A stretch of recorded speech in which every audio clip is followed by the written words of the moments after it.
I don't know what to say, man, anymore. I'm full of different things. So let's try to get rid of that stump grinder before they actually start calling me on it. Good luck. How many questions you call me? I'm only a phone call away. All right. That's it. Yeah. Later, man. Later, man. You guys be good. Don't waste any time. Get shit done. All right.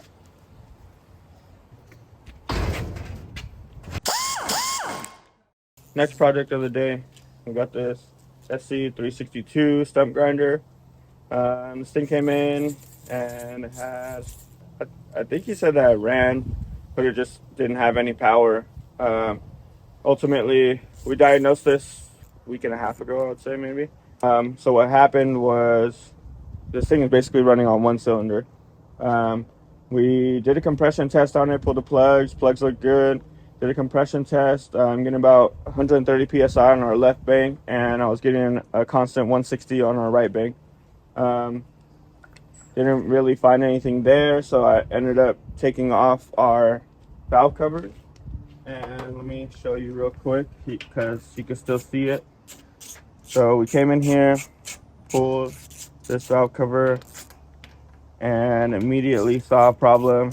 So I'm gonna let you guys take a look at it and see if you could tell me what the problem is.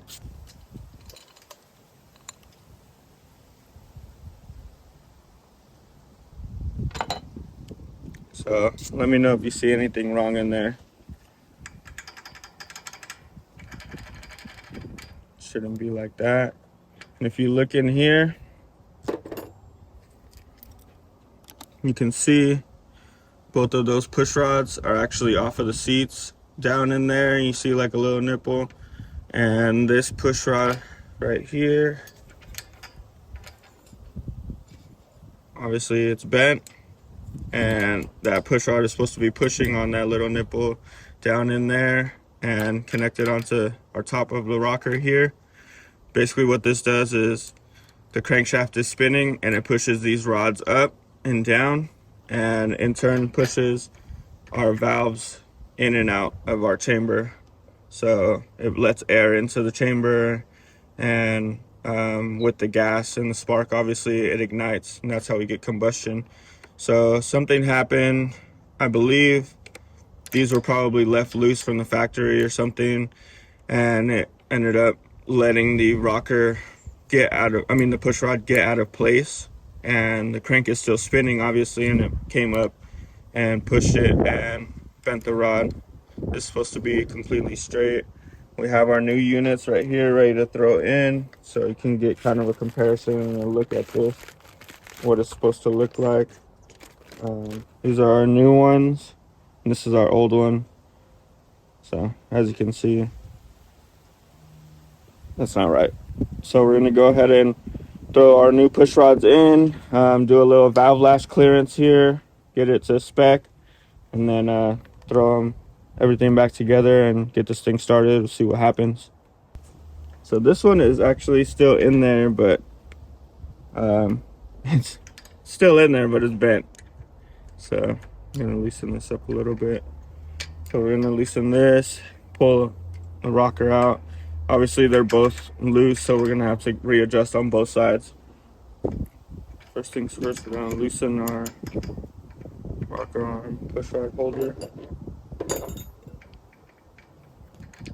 What is it? This is the push rod holder. So that's our second one right there. And bad bend there.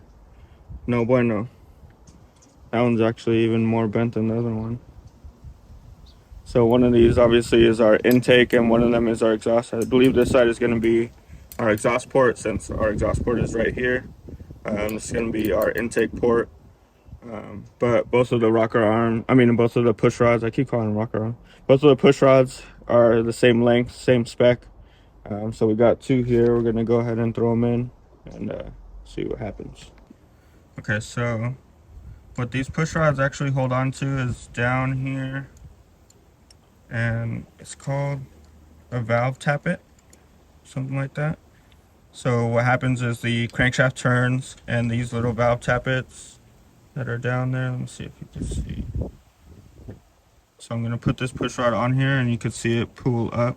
Oh, no, it's not pulling up. But it was just doing it a minute ago. And what I wanted to make sure of is that those things are pretty free. So it pulls up and then it moves freely. Because if those are also damaged, then obviously we're not going to have a good range of motion for our push rod to be pushing on here. So those little tappets, they need to be free floating basically, so that they can perform the right function. I might have to pull this valve and make sure that nothing's damaged in there, because I think what I'm thinking is that's a part of the valve seal that goes in there. And if that thing is bad, then we're still going to be losing compression even if I replace these rocker arms. Try to clean this up and get a visual in there. Might have to pull this valve out. Look at that. You can see these pieces. These pieces coming out of here. These are all rubber from our valve seals, it looks like. I'm going to have to pull these valves and replace these.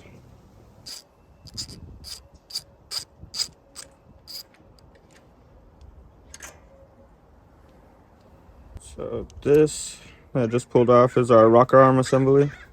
Basically it just rocks back and forth, hence the name rocker arm.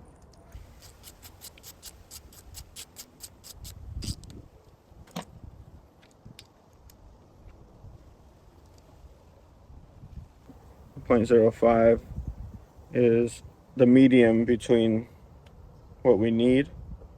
So .05 is like a happy medium. That's where we want it to be. I can run a .06. It'll give us better low end torque. I guess I'll probably just run a 6, and that'll give us a good setting for it. First, we're gonna set our push rod. Jesus Christ! I'm gonna set our push rod onto our tappet there.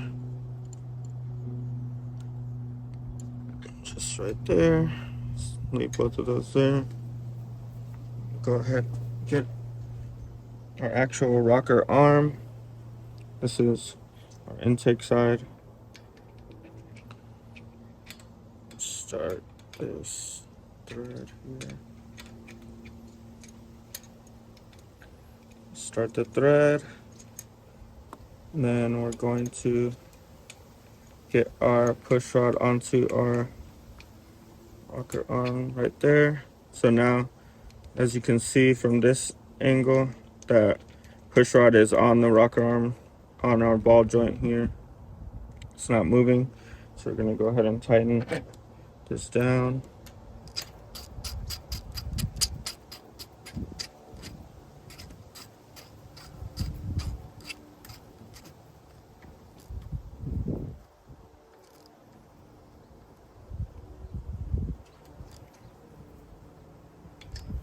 Okay, so that's on.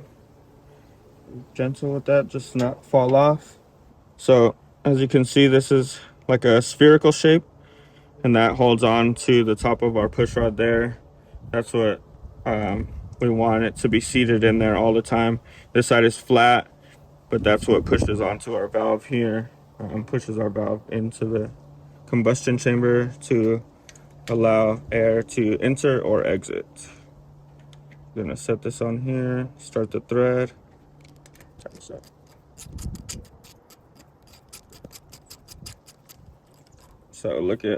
So I'm tightening this, and it's actually pushing the valve down here. Tighten this. It's gonna start pushing that valve down. And we're home there. So this one is free, so we're gonna valve lash adjust on this one first, and then we'll come back to this one. What we're gonna do here, this is our adjustment for our push rod and our rocker arm. So when we tighten this, essentially what this is going to do is it's going to pull our rocker arm balance, and it's going to determine where the push rod starts pushing on our valve. So this is still loose, and as I tighten here, you'll see the play go away, just like that. Now this is pretty tight.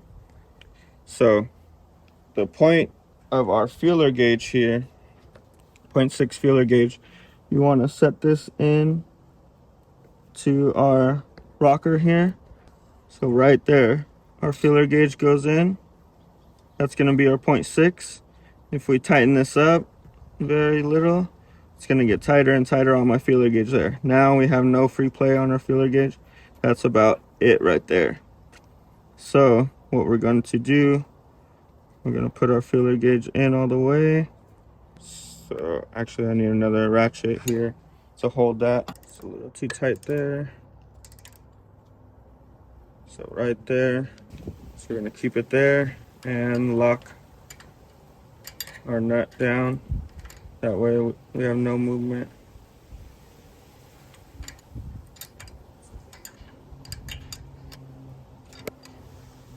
So right there. Now let's test. Oh, too loose. So it got loose. So now we have to readjust. Too loose. Put our feeler gauge back in. And tighten this.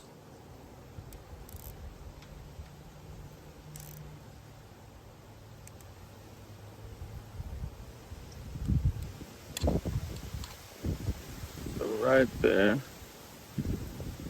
Flip our ratchets off to hold our position there. Tighten down our lock nut again.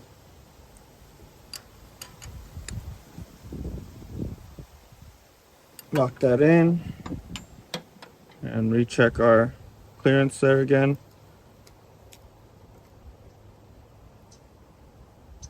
So when I put the feeler gauge in, this is pretty tight there. Have a little bit of movement, but not much. And then off, then it's a little bit loose. But that's how we want it right there. So I'm gonna remove this cover because I need to get to the crank of this motor. I need the crankshaft to be in the right position to where these valves are free. I'm gonna double check that this is in the right position before I let it go. The valve lash adjustment, it's crucial that our crank is in the correct position. If not, then it could get looser than what it is right here already if this is not all the way topped out.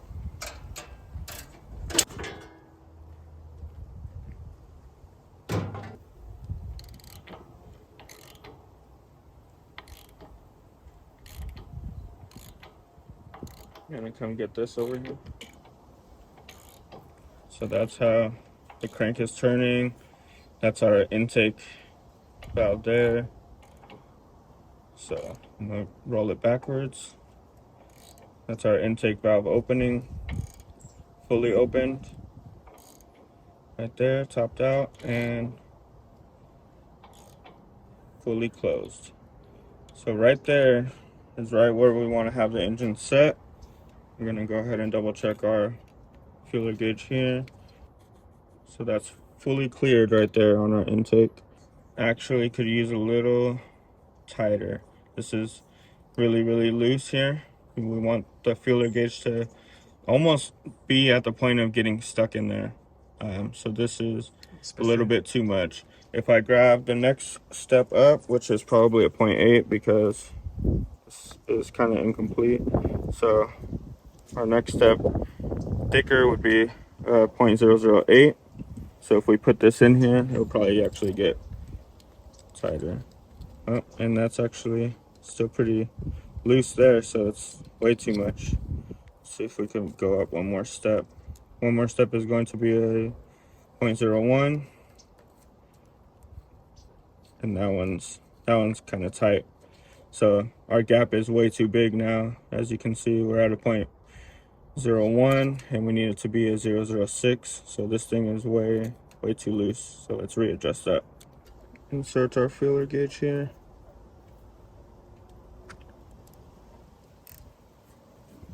Okay, so it's in. So I'm gonna hold this. So that's 0.6 there. Pretty tight. Like we stated before, we actually wanted a 0.005 feeler gauge, but we didn't have it. So we're adjusting to a 6. So I'm making this extra tight because a little bit tighter will be the perfect medium for this. And this is right there. Got this feeler gauge and turn a revolution just to make sure our valve is seated in the right position. So there we go, pushing out. That's a full stroke. Now you're gonna see both valves are closed. At this point in the combustion cycle, this is when our spark plug would ignite. So it's gonna ignite, creates combustion in the chamber. You're gonna get the combustion, and now we're in our decompression stroke. So our exhaust valve is going to push. Exhaust valve fully open there. So at this point, all of our fire that's inside the cylinder is going to be pushing and exiting out into our exhaust here. And our exhaust valve is going to be closing. Bam. And our combustion chamber is fully closed now. Both valves are up. Nothing is going into this cylinder. Now this whole cycle is going to repeat on our second cylinder on the other side of the engine. So we're going to rotate, rotate, rotate, rotate, and you're going to see the intake valve come again. So this is our cycle happening again on the cylinder. So that's stroking. We're going to roll it back to a free position. Both valves completely closed. And check our feeler again. And it's pretty tight. Maybe I'm not all the way off there. It's a little bit tight, but I'm going to say that that's there because like we said, this is a little bit over. So I'm thinking that that's perfect right there. Our valve lash adjustment for our intake is set. We locked our push rod collar here. You can see that's floating right there. It's touching it, but it's not completely off to where we're gonna have excessive rattle or anything like that. So now we're gonna move on to our exhaust side. You can see how sloppy this one is, how loose this one is compared to this. This is how we want it. Because what happens is if these are too loose, we have too much lash here. What will happen is when this thing is firing at 2,000 RPMs or whatever, these things are working like crazy, very fast. What happens is you can get valve float. It's called valve float. And this rocker, if it's too loose, it's going to float and allow this push rod to move out of place. And that's ultimately how we end up bending our push rods. And so we'll have another reoccurrence of what happened before, what initially started our problem, which was bent rods.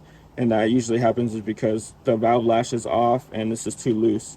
If we leave it like this machine's gonna be running fast and it's gonna be shaking, vibrating like that, and the push rod is gonna fall off and bend. So we don't want that to happen again. So we're gonna go ahead and do our valve lash adjustment on our exhaust side now. So we're gonna go ahead and tighten this until we get rid of that slop there. And that looks like it right there. I'm gonna back off a little bit and install our feeler gauge into here. I'm gonna switch my ratchet back onto on, install our feeler gauge here. So I'm gonna tighten it a little bit more, and right there we still got movement. I would say a little bit right there. So we're gonna set right there, try not to move this. We're gonna get our 13 on our lock nut here. So it's very important, you don't want to move this ratchet. This ratchet, you want this to stay because this is exactly where we need our push rod seat to stay at. So leave this in the same position, and we're only tightening our lock nut here to cinch this down and lock its position. So that's going to move a little bit. Right there. Switch this to off so it doesn't move. And just like that. Now we're gonna recheck. And right there, pretty good.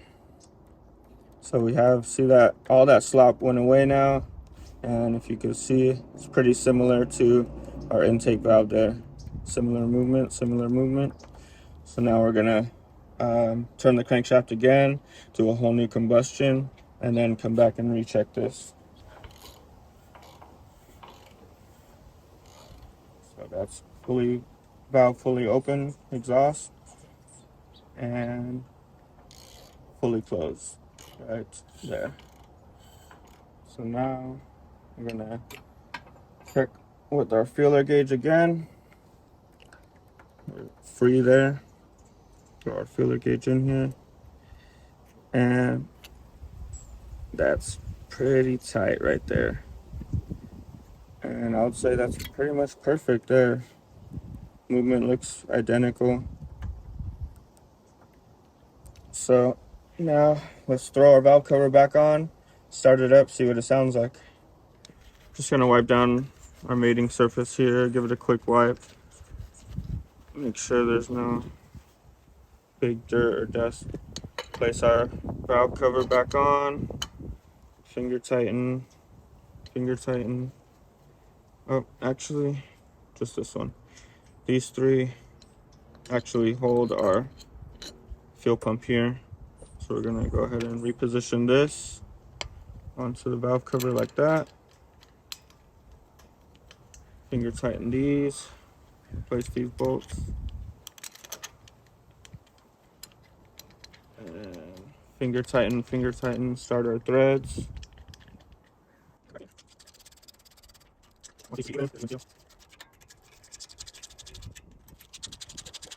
And we're seated, so we're gonna snug them. So now, these are aluminum heads and small bolts. You don't want to go too tight. You'll snap them, or you'll eat the threads out on the head. Our oil really quick, just to make sure we got good level. And we're good on oil level. So now let's fire it up, see how it sounds.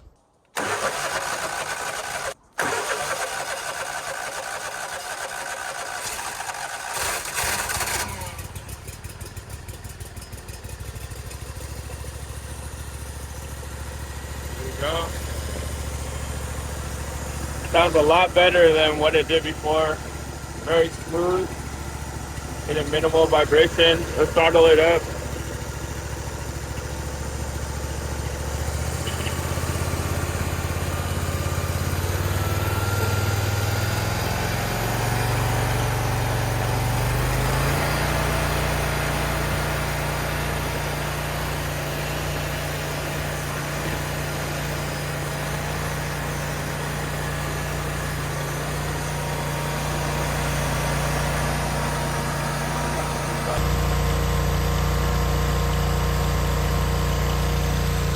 Around 150 degrees out of that side. Check the other side.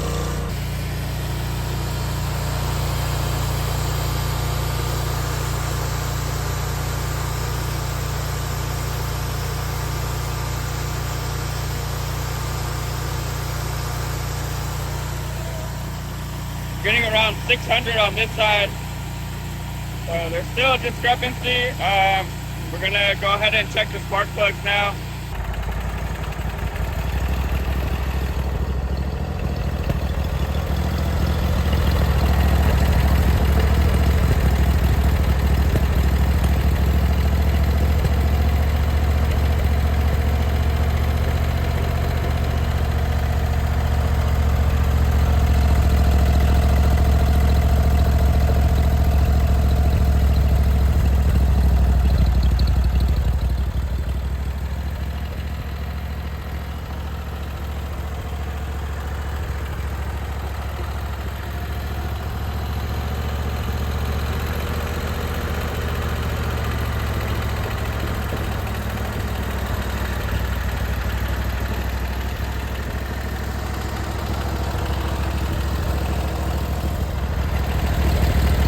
pretty even now. Looking at around like 500, 600 degrees between both sides. That basically is telling me that we're getting a pretty even fire coming from both cylinders, because both of the heats are pretty much on par with each other. We ran it a little bit, it warmed up a little bit, so we're gonna let it sit, let it cool back down real quick. I'm probably gonna end up pulling off the valve cover again, inspecting it just to make sure everything is good in there, and also check the valve lash one last time just to make sure that we did lock down those push rod connectors enough and that they didn't move. Because what could happen, like I said, this is when it's running, the RPMs are a lot faster, so those things are working a lot harder. We could have had a little bit of loosening or something like that, so we want to go ahead and check the valve lash one last time before we say that this thing is actually done. Do a little visual inspection, make sure everything is looking okay. Pretty much the same movement that we had. This one is tight, but I think we're in stroke there.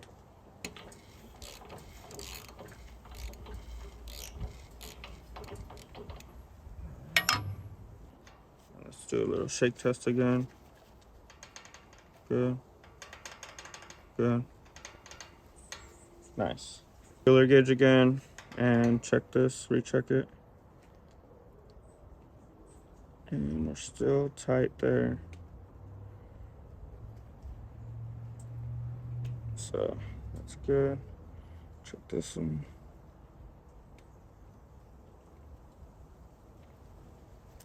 Good. So our clearance is good. Valve lash didn't move. Everything looks to be just as we want it. We're just gonna reinstall our valve cover and we'll run it one more time, let it get warmed up fully, leave it running for maybe 10-15 minutes. Make sure we don't hear any weird sounds or see anything smoking out, or hopefully it doesn't catch on fire. I don't know, something.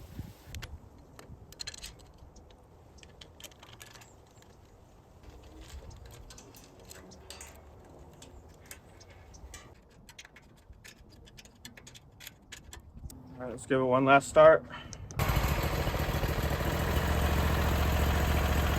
Sounds good.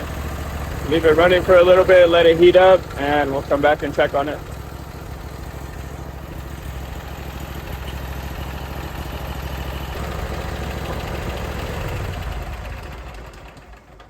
All right, well, there you have it.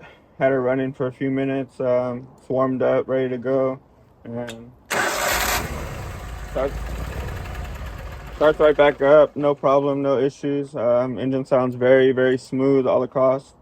I'd say we're good there. So there you go. Bent push rods, replace the push rods. Showed you how to do valve lash adjustment on this thing. Got it up and running. Customer's going to be happy.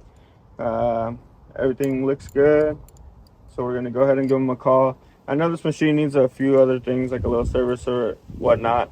Our main concern here today was getting this thing back running, and we're there. So we're going to go ahead and call the customer. If he wants additional work done, then we're going to go ahead and handle that.